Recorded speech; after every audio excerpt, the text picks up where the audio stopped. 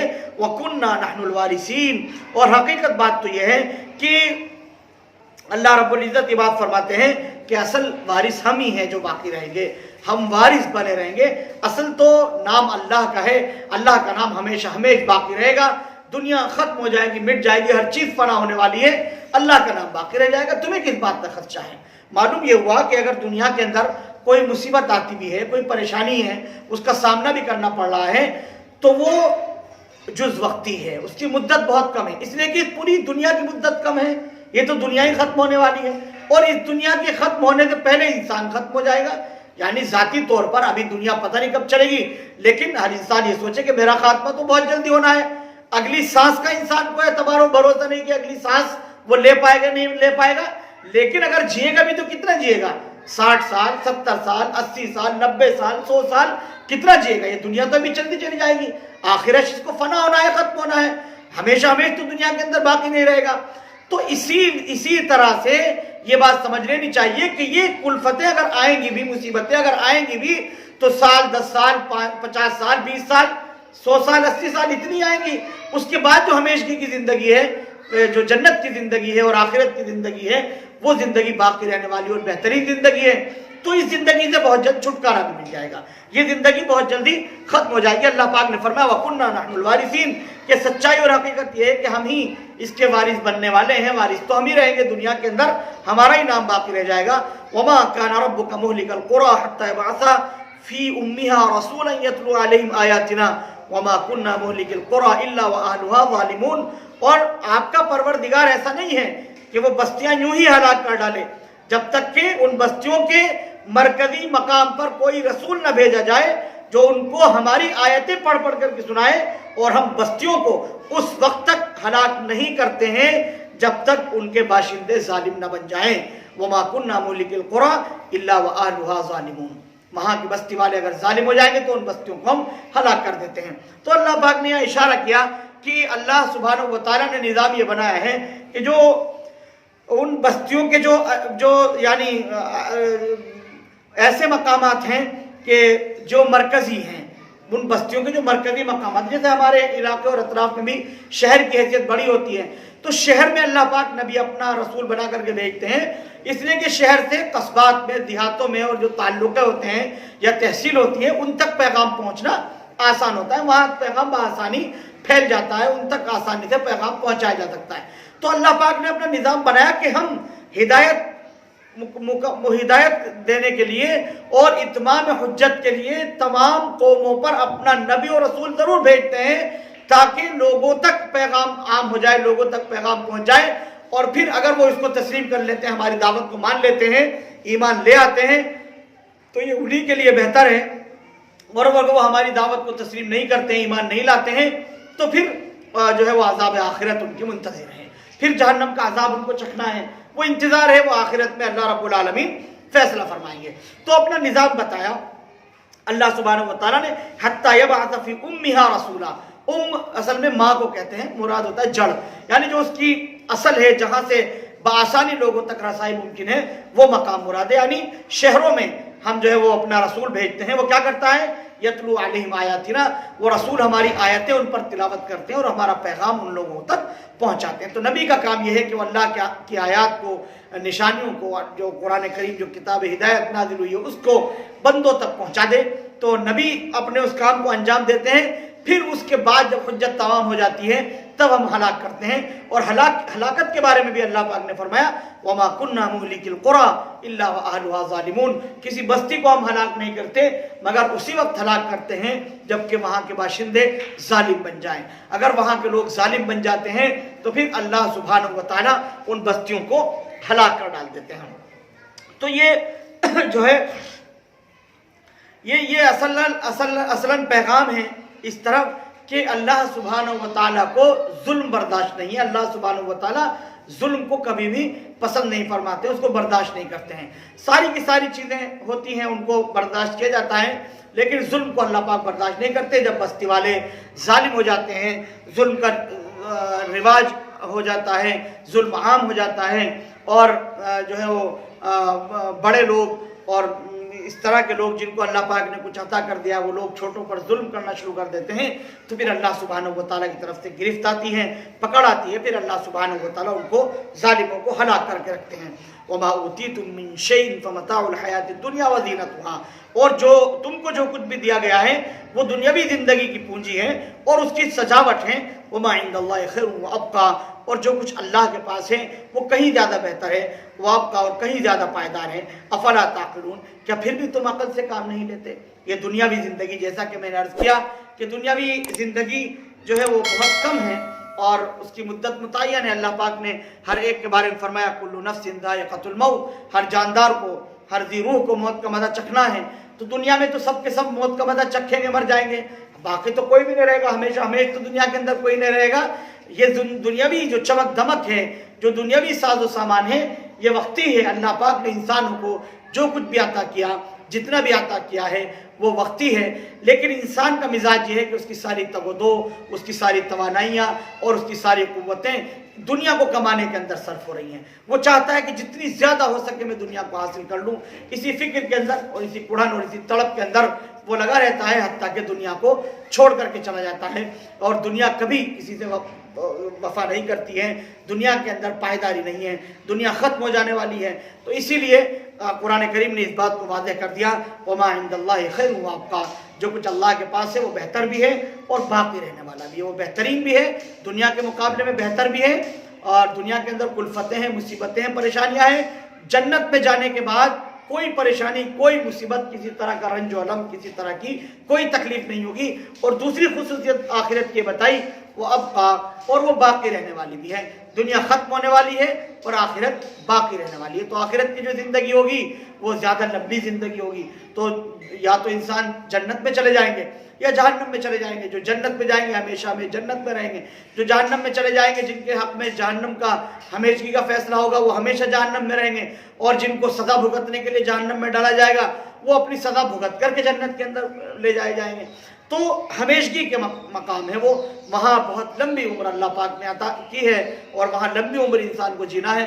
تو اس مرحلے سے پہلے انسان تیاری کریں، اور تیاری میں سب سے اہم اور سب سے بنیادی ضرورت یہ ہے کہ وہ نبوی تعلیمات کو اختیار کریں اور اپنائیں، کلمہ طیبہ پڑھ کر کفر و شرک سے توبہ کریں، اور پھر محمد رسول اللہ صلی اللہ علیہ وسلم جو تعلیمات لے کر کے آئے ہیں ان تعلیمات پر وہ عمل کریں۔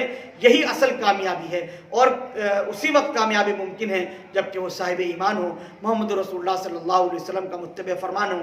اسی لیے کہا کہ افلا تعقلون، کیا تب بھی تم عقل سے کام نہیں لیتے ہو؟ اتنا سب کچھ ہونے کے باوجود کہ تم مستقل دیکھ رہے ہو، دنیا کی ناپائیداری کو دیکھ رہے ہو، اور آخرت کے بارے میں جو اس کی پائیداری کی باتیں کہی گئی ہیں قرآن و حدیث میں، اس کے بارے میں جو کچھ بتایا گیا ہے اس کو اپنی آنکھوں سے تم سچا ہوتے ہوئے دیکھ رہے ہو، اس کے باوجود بھی تم عقل سے کام نہیں لیتے ہو، تو اس سے بڑی ناکامی اور نامرادی کیا ہو سکتی ہے؟ افلا تعقلون، کیا اس کے باوجود بھی پھر تم عقل سے کام نہیں لیتے ہو؟ آیت نمبر 60 تک یہ چھٹا رکوع ہے جو مکمل ہوا۔ بارک اللہ لنا ولکم فی القرآن العظیم ونفعنا وإیاکم بالآیات و ذکر الحکیم۔ Thank you for watching Mufti Ashik Phulati.